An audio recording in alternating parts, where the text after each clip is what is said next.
Le livre de l'Apocalypse est rempli de prophéties sur les événements qui se produiront avant, pendant et après le retour de Jésus sur terre.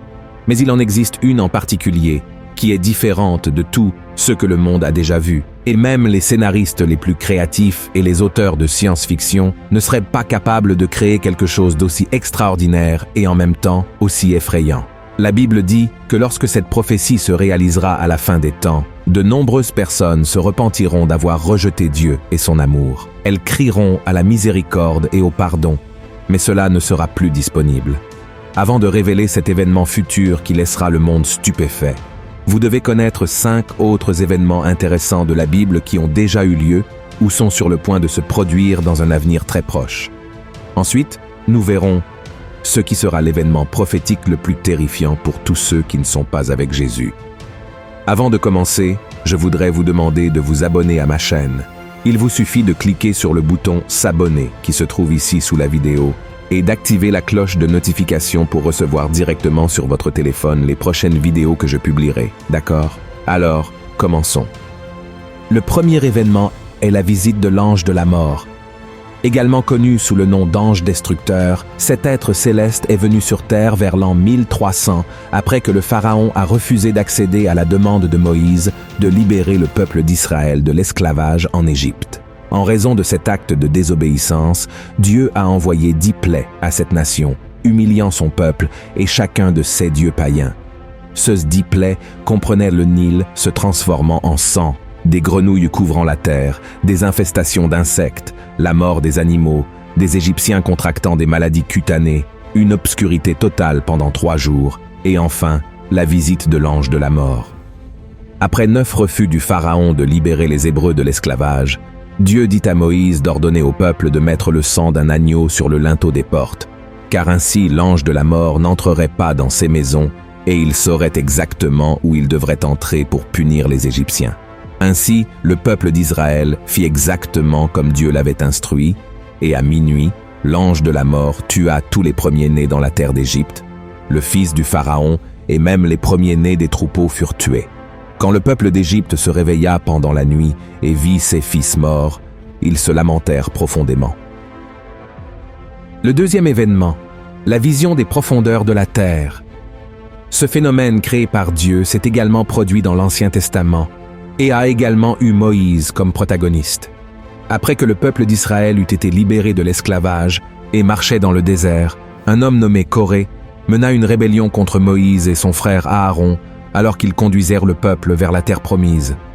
Coré conspira contre Moïse et exigea que tous soient autorisés à servir en tant que grands prêtres, même s'il n'y avait aucune instruction de Dieu à ce sujet. Il trouvait injuste que seuls les 2 frères aient un accès direct au Seigneur, et il ressentit une telle envie qu'il amena un grand nombre d'Hébreux contre eux.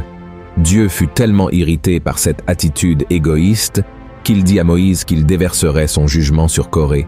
Et comme il n'y eut aucun repentir, Dieu dit à Moïse d'ordonner au peuple de s'éloigner de Coré et de ses partisans. Alors, le Seigneur ouvrit la terre devant Coré, sa famille et ses alliés, et tous furent engloutis dans les profondeurs de la terre, avec tout ce qu'ils possédaient. Ainsi, ces personnes descendirent vivantes dans la tombe, et ensuite, Dieu referma cette crevasse, et tous disparurent du milieu du peuple d'Israël. Le troisième événement, l'émergence des 2 témoins. Cet événement biblique particulier est une prophétie du livre de l'Apocalypse qui se déroulera pendant les années de la Grande Tribulation. Ces 2 témoins seront 2 hommes qui n'ont jamais connu la mort, c'est-à-dire qu'ils pourraient être Enoch et Élie, 2 fidèles serviteurs de l'Ancien Testament qui ont été enlevés au ciel de leur vivant. Beaucoup croient également qu'il pourrait s'agir d'Élie et de Moïse, car ils sont apparus avec Jésus lors de la transfiguration. L'essentiel est que ces 2 serviteurs de Dieu recevront un pouvoir surnaturel du Seigneur pour accomplir des choses incroyables. Ils apparaîtront lorsque le monde sera sous la domination démoniaque de l'Antéchrist. Ils seront vêtus de toile de sac, un tissu épais généralement fait de poils de chèvre, et prophétiseront dans le monde pendant 1260 jours, soit 3 ans et demi. Ces hommes seront haïs par l'humanité, car ils prêcheront l'évangile de Jésus-Christ à un monde qui sera totalement aveugle et spirituellement fermé. Certains écouteront, mais beaucoup ne prêteront pas attention à leur message. D'autres seront furieux et les attaqueront, mais la Bible est très claire. Si quelqu'un tente de leur nuire, le feu sortira de leur bouche et consumera leurs ennemis. Cela sera un spectacle extraordinaire à voir, car je n'ai aucun doute que l'Antéchrist gouvernera le monde et ne voudra pas que quiconque adore le seul et vrai Dieu vivant de la Bible. Il fera tout en son pouvoir pour attaquer ces deux témoins. De plus, ces deux hommes de Dieu auront le pouvoir de fermer le ciel afin qu'il ne pleuve pas pendant tout le temps où ils prophétiseront, de la même manière qu'Élie l'a fait lorsqu'il a défié le roi Achab et la reine Jézabel. Ils auront également le pouvoir de transformer les rivières et les océans en sang et de frapper la terre de toutes sortes de fléaux chaque fois qu'ils le voudront. Ainsi, ces deux témoins prêcheront avec autorité dans le monde.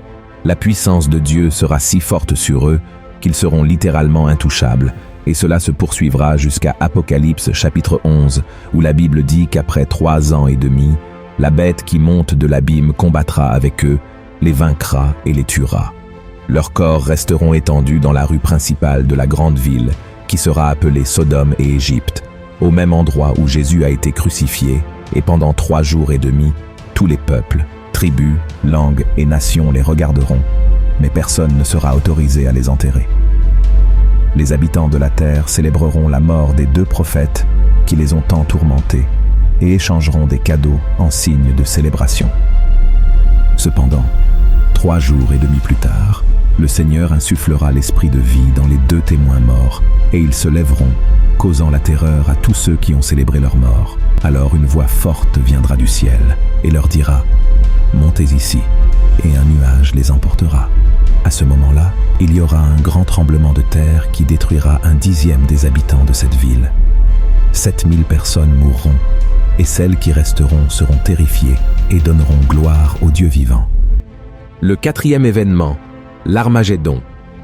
La Bible dit que dans les derniers jours du règne de l'Antéchrist, Dieu déversera sa colère sur la terre avec des fléaux et des souffrances pour tous ceux qui l'ont renié et ont vécu dans le péché. Même face à ce scénario, les nations ne se repentiront pas et blasphémeront encore contre son nom. Ainsi, à la fin des 7 années de la grande tribulation, Israël sera encerclé par les nations qui se joindront à l'Antéchrist. Dans l'Apocalypse, chapitre 16, l'apôtre Jean raconte que les dirigeants du monde entier se réuniront pour la bataille du grand jour du Dieu Tout-Puissant à un endroit appelé Armageddon. Le mot Armageddon vient du livre des Juges de l'Ancien Testament. À cette époque, le peuple de Dieu était petit devant ses ennemis, mais dans la bataille qui eut lieu sur cette même montagne, ils sortirent victorieux. Et dans le livre de l'Apocalypse, l'apôtre Jean raconte qu'il vit le ciel ouvert et Jésus monté sur un cheval blanc suivi de toutes les armées célestes, et sur sa cuisse était écrit « Roi des rois et Seigneur des seigneurs ». Ensuite, un ange appelle les oiseaux du ciel à un grand banquet, où ils mangeront la chair de tous ceux qui sont morts en se levant contre le peuple d'Israël. Mais cette guerre ne sera pas comme les autres, qui ont pu durer des décennies. En fait, la bataille de l'Armagédon durera peu de temps, car les ennemis seront écrasés sans aucun effort. Et c'est à ce moment-là que la 7e coupe de la colère de Dieu sera versée sur le monde.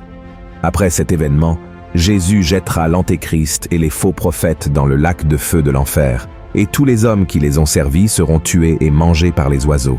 Ensuite, Jésus emprisonnera Satan et établira son règne de 1000 ans sur la terre, où il régnera aux côtés de son Église, et aussi avec ceux qui sont morts pendant la grande tribulation, parce qu'ils ne se sont pas prosternés devant l'Antéchrist. L'Armagédon ne marquera pas la destruction de notre planète, comme beaucoup le croient, car selon la Bible, la terre sera la demeure éternelle de tous ceux qui ont reconnu Jésus comme leur sauveur et ont fait la volonté de Dieu. Le 5e événement, le rapt. La Bible dit qu'il viendra un moment où tous les chrétiens qui seront vivants à cette heure précise disparaîtront simplement.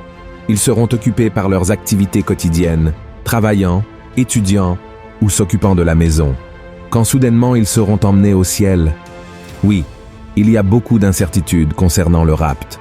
Certains pensent qu'il se produira dès que l'Antéchrist sera présenté au monde, tandis que d'autres pensent que les chrétiens ne monteront au ciel qu'après 3 ans et demi du règne de l'Antéchrist. Et un autre groupe pense que les chrétiens passeront toute la période de la grande tribulation sur terre avant d'être emmenés par Jésus. Quoi qu'il en soit, une chose est certaine, le rapt se produira. Dans Matthieu chapitre 24, Jésus en a parlé, disant aux disciples qu'au bon moment, 2 hommes seront dans le champ. L'un sera emporté et l'autre restera. 2 femmes auront une meule en main et l'une disparaîtra. Cela signifie que tout se passera en un instant, secouant le monde et affectant tout le monde. Et ceux qui resteront en arrière, malheureusement, devront faire face à la dure réalité des derniers jours, tandis que ceux qui sont en Christ seront remplis de joie et resteront en présence du Seigneur pour toute l'éternité.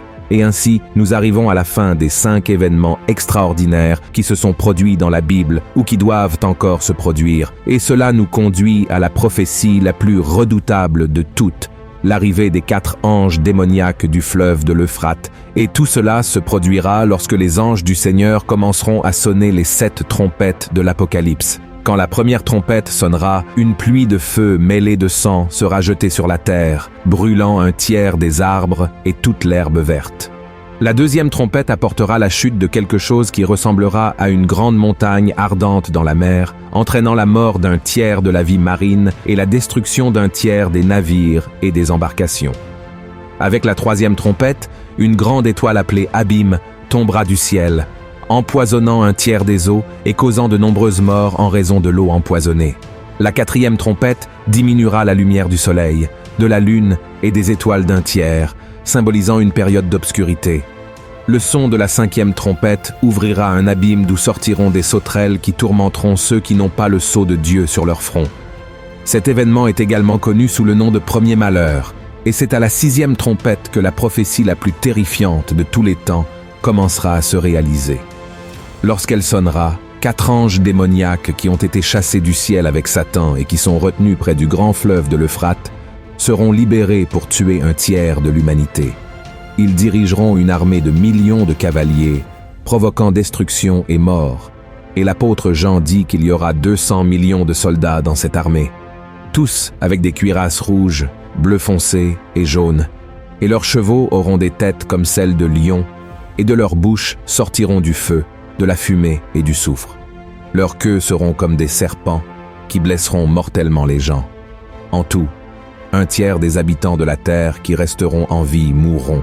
Et cet événement marquera la dernière chance de repentance que Dieu donnera aux gens avant qu'ils ne soient condamnés à passer l'éternité en enfer. Mais ils ne se tourneront pas vers le Seigneur et continueront à adorer leur faux Dieu. Frères et sœurs, je sais que ces événements sont presque impossibles à imaginer, car ils vont bien au-delà de notre compréhension humaine, mais sachez que la Bible ne se trompe jamais et ne ment certainement pas. Tout cela est très effrayant, mais si vous remettez votre vie à Jésus et vivez selon sa parole, le Seigneur vous préservera du jour de l'épreuve et vous emmènera vivre l'éternité à ses côtés dans la Nouvelle Jérusalem, un royaume où il n'y aura ni peur, ni douleur, ni mort, ni larmes. Vous n'avez pas besoin de vous inquiéter du moment où tout cela se produira, mais plutôt de savoir aux côtés de qui vous serez quand cela se produira. C'est pourquoi approfondissez vos connaissances de la Bible, marchez selon la parole du Seigneur et ne vous laissez pas tromper par ce qui se passera dans le futur. Amen. Si vous avez apprécié ce message, partagez-le avec vos amis, votre famille et abonnez-vous à ma chaîne. Je vous attends dans la prochaine vidéo. Que Dieu vous bénisse puissamment.